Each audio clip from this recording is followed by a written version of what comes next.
स्वराज्याचे सरसंस्थापक छत्रपती शिवरायांना मानाचा मुजरा करतो।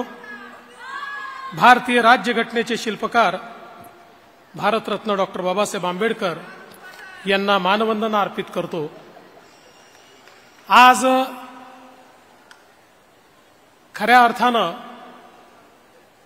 सावित्रीच्या लेकींचा कार्यक्रम आहे, त्यामुळे क्रांतीज्योती सावित्रीबाई फुले यांना देखील मानवंदना अर्पित करतो।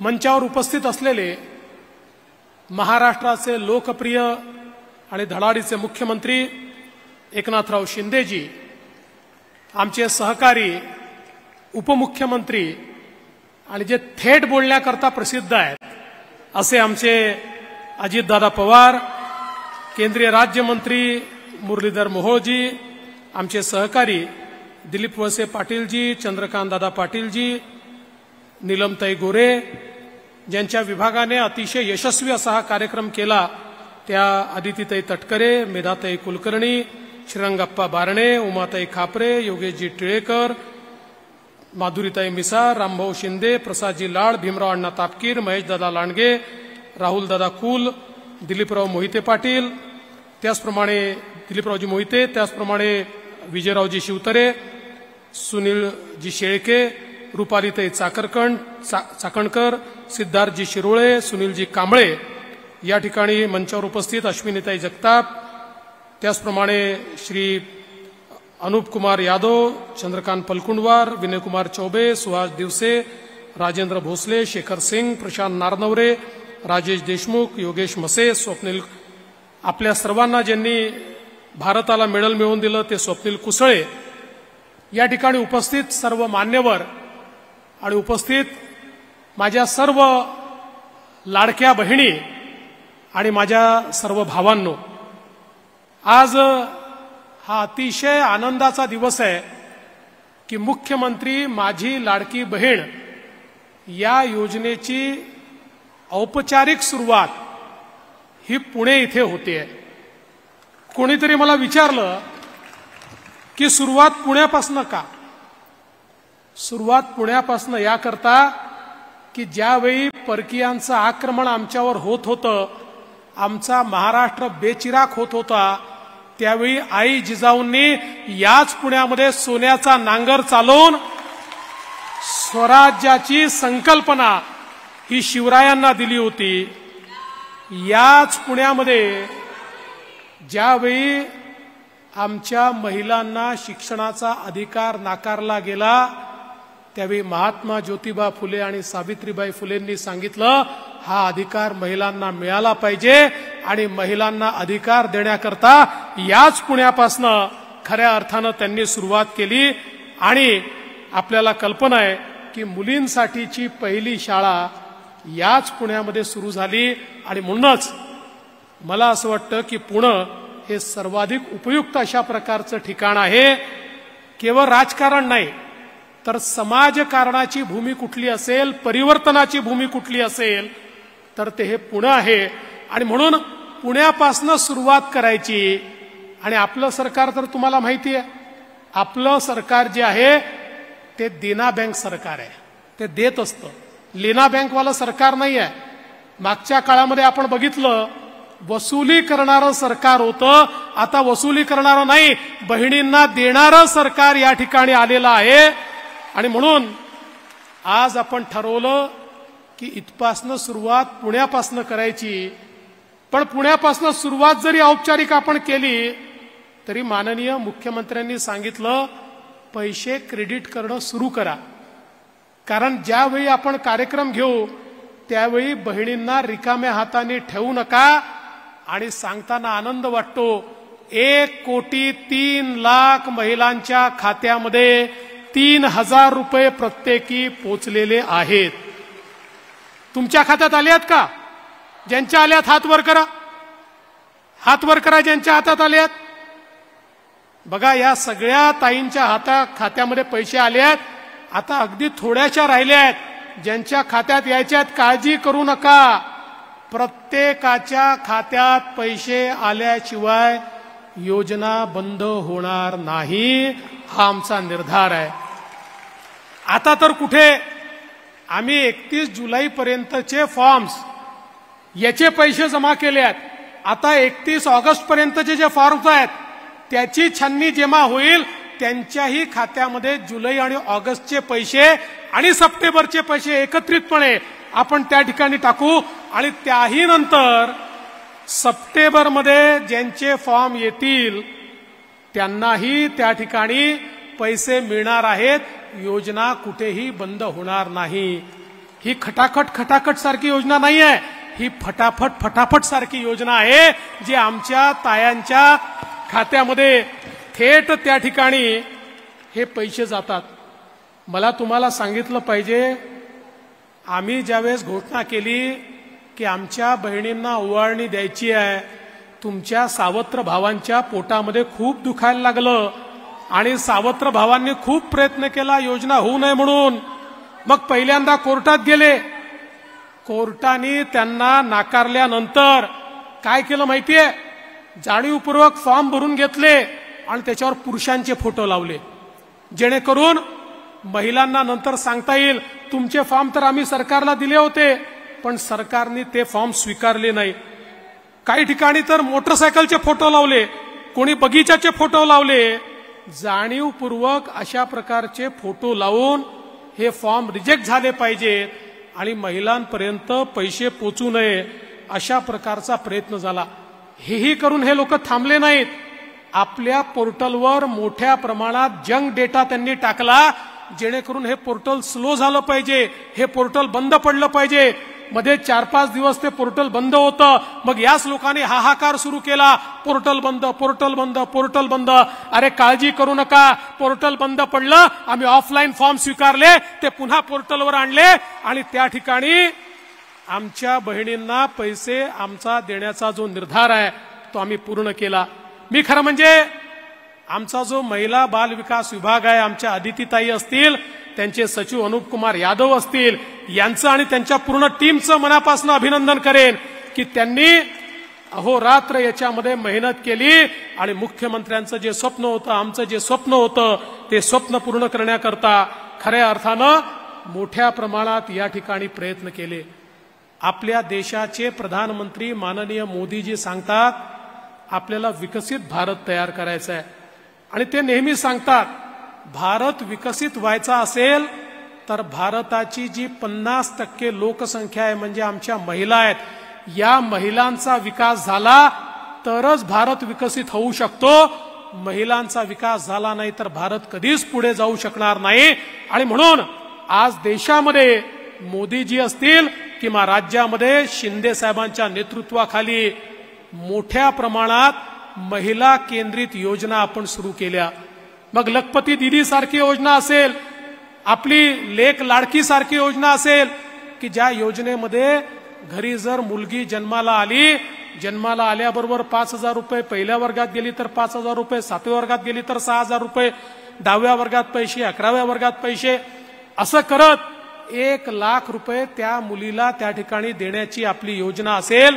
किंवा खऱ्या अर्थानं आमच्या लाडक्या बहिणींना 1,500 रुपये देण्याची योजना असेल, फी माफीची योजना असेल, रोजगाराची योजना असेल. या सगळ्या योजनांच्या पाठीशी काय आहे?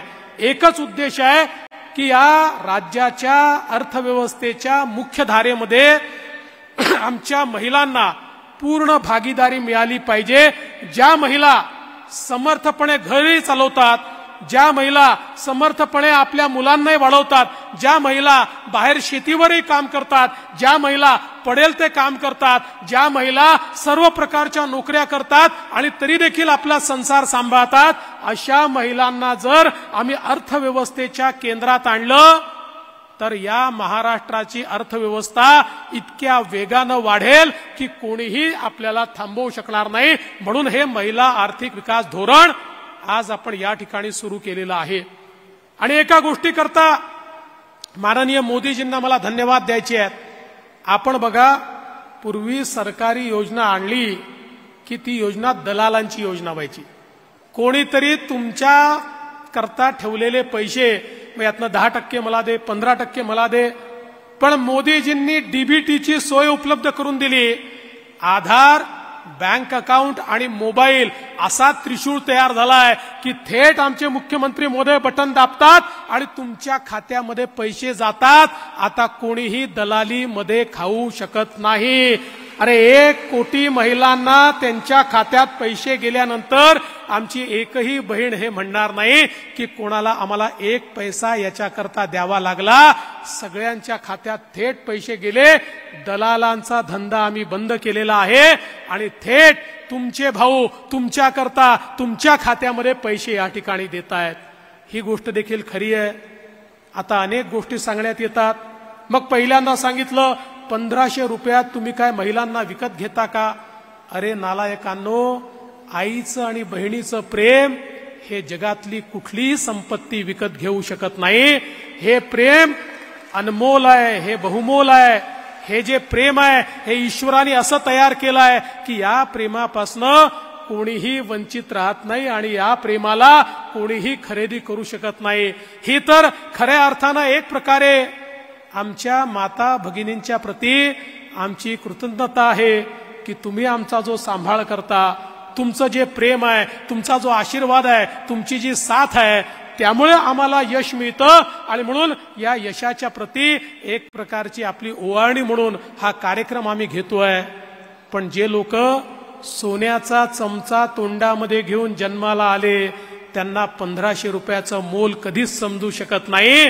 हॉटेलमध्ये गेल्यानंतर जे 2-2 हजार रुपयाची टीप देतात कारण खिशामध्ये खूप कमवलेला माल आहे, त्यांना 1500 रुपयाचं मोल समजू शकत नाही. पण महिन्याच्या शेवटी आमची जी भगिनी त्या ठिकाणी महिन्याच्या खर्चाचा मेळ घालता घालता आपला घाम गाळते आणि विचार करते आता या महिन्यात पोराचं करायचं की मुलीचं करायचं, स्वतःचा तर कधी विचारच करत नाही.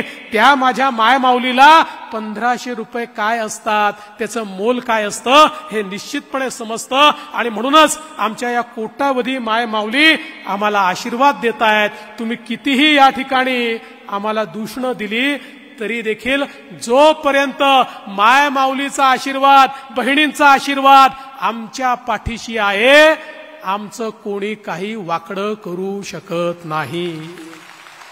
पण अजितदादा म्हणाले खरं आहे. मी आपल्याला सांगू इच्छितो, ज्यावेळी मी मुख्यमंत्री होतो आणि मुख्यमंत्री पदावर असताना अनेक योजना सुरू केल्या आणि मुख्यमंत्री पदावरनं मी गेल्यानंतर ज्यावेळेस महाविकास आघाडीचं सरकार आलं त्या सरकारने काय केलं, सगळ्यात पहिल्यांदा मी सुरू केलेल्या सगळ्या योजना सगळ्या बंद केल्या. एकही योजना त्यांनी सुरू ठेवली नाही. आज माननीय मुख्यमंत्र्यांच्या नेतृत्वात इतक्या चांगल्या योजना आपण सुरू केलेल्या आहेत. पण बंधू भगिनींनो, उद्याच्या काळामध्ये आपलं काही चुकलं, काही चुकीमुळे जर विपरीत अशा प्रकारचे परिणाम आले, सगळ्यात पहिलं काम काय होणार? सगळ्यात पहिलं काम हे करतील मुख्यमंत्री एकनाथराव शिंदेजींच्या नेतृत्वात सुरू झालेल्या सगळ्या योजना हे बंद करतील. एकही योजना हे चालू देणार नाहीत. आणि दुसरं मी तुम्हाला सांगतो की आज यांनी पहिल्यांदा सांगितलं 2-3 महिने पैसे मिळतील, मग पैसे मिळणार नाही. पण मला सांगताना आनंद वाटतो, आमच्या अजितदादांनी अर्थसंकल्पामध्ये मार्च पर्यंतची पूर्ण व्यवस्था करून ठेवलेली आहे. आणि तुम्ही आम्हाला पुन्हा आशीर्वाद दिला की पुन्हा पुढच्या मार्च पर्यंत 25 पर्यंतची 26 पर्यंतची व्यवस्था, मग 27 पर्यंतची व्यवस्था. खरं म्हणजे आपल्याला बजेटमध्ये एका वर्षाचेच पैसे ठेवता येतात म्हणून एका वर्षाचे ठेवले. जर बजेटमध्ये 5 वर्षाचे ठेवता आले असते ना तर सगळे विषय बाजूला ठेवून पहिल्यांदा लाडक्या बहिणींकरता 5 वर्षाचे पैसे आपण त्या ठिकाणी ठेवले असते. आणि म्हणून मी आपल्याला एवढंच सांगतो, आम्ही प्रामाणिक लोक आहोत. आज तुम्ही बघा, ज्या राज्यांमध्ये आपलं सरकार आहे तिथे योजना चालू आहेत. कर्नाटकमध्ये अशी योजना घोषित केली, आज ती योजना त्यांनी बंद केली. त्यांनी तेलंगणामध्ये योजना घोषित केली, तेलंगणात योजना सुरूच झाली नाही. पण मला सांगताना आनंद वाटतो, आमच्या मामाजींनी, शिवराजजींनी मध्य प्रदेशला योजना सुरू केली, नियमित चाललेली आहे. छत्तीसगडला सुरू केली, नियमित चाललेली आहे. आणि आमच्या मुख्यमंत्र्यांनी महाराष्ट्रात घोषणा केली, ही पण योजना नियमितच चालेल, कोणीही ही योजना बंद करू शकणार नाही. हा विश्वास या निमित्ताने मी तुम्हाला देऊ इच्छितो. आणि म्हणून आज एक प्रकारे आपण पाहतोय देशामध्ये पहिल्यांदा महिला राष्ट्रपती आम्हाला मिळालेले आहेत. आज भारतामध्ये 10% जास्तीचं प्रतिनिधित्व हे स्थानिक स्वराज्य संस्थांमध्ये आमच्या महिलांना मिळालेलं आहे. आज प्रधानमंत्री मुद्रा योजनेच्या अंतर्गत ज्यांना कर्ज प्राप्त झालं त्यातल्या 63% महिला आहेत. आज जर आपण बघितलं तर विज्ञान आणि तंत्रज्ञानामध्ये कधी नव्हे ते 43% आमच्या मुली त्या ठिकाणी शिकतायत. आणि आज आपण जर बघितलं तर महिला बचत गटाच्या माध्यमातून सर्वात मोठं जे एक आंदोलन बचत गटाचं सुरू झालंय तेही या महाराष्ट्रामध्ये आपण सगळे रेकॉर्ड या ठिकाणी तोडलेले आहेत. आणि 63 लाख बचत गटाच्या माध्यमातून आमच्या महिलांना काम देण्याची सुरुवात आपण या ठिकाणी केलेली आहे. त्यामुळे आज महिलांना अधिकारिता मिळते हे खरं आहे. महिलांना अधिकारिता मिळत असताना अनेक लोकांच्या पोटात दुखतं, पुरुषांच्याही पोटात दुखतं. कारण त्यांना असं वाटतं इतके वर्ष आपण सत्ता गाजवली, आता या आपल्या पुढे जातील. पण पुरुषांना मी सांगून देऊ इच्छितो, आता महिलांना कोणीही थांबवू शकत नाही. देशाच्या प्रधानमंत्र्यांनी निर्णय घेतलाय पुढच्या सगळ्या निवडणुकांमध्ये देशाच्या संसदेत आणि देशाच्या विधानसभेमध्येही महिला राज येणार आहे. त्यामुळे आता महिला करतील, महिला ठरवतील तीच दिशा येणार आहे. आणि म्हणून आम्ही देखील या ठिकाणी आमच्या माता भगिनींच्या पाठीशी उभे आहोत आणि मुख्यमंत्र्यांच्या नेतृत्वात हे कार्य या ठिकाणी चाललेलं आहे. मला या गोष्टीचा देखील आनंद आहे. आज केंद्र सरकार इतक्या मोठ्या प्रमाणात आपल्याला मदत करते आहे. केंद्र सरकारने कालच पुण्याची मेट्रो असेल, ठाण्याची मेट्रो असेल, त्याला या ठिकाणी मान्यता दिली. वेगवेगळ्या प्रकारच्या योजनांना केंद्र सरकारची मान्यता मिळते. मोदीजी देशामध्ये आणि महाराष्ट्रामध्ये शिंदे साहेबांच्या नेतृत्वातलं महायुती सरकार हे सुजलाम सुफलाम महाराष्ट्र तयार करणार, आमच्या महिलांना अधिकार देणार आणि महिलांना त्या ठिकाणी खऱ्या अर्थानं सन्मान देऊन महिलांचं सन्मान करणारं महाराष्ट्र राज्य आम्ही घडवून दाखवू एवढाच विश्वास या निमित्ताने व्यक्त करतो. आणि सर्व आमच्या माता भगिनींच्या प्रती या ठिकाणी मी खऱ्या अर्थानं अभिवादन करून माझं बोलणं संपवतो. जय हिंद, जय महाराष्ट्र, जय भारत माता. देवेंद्रजी अत्यंत मनापासून बोललात, धन्यवाद.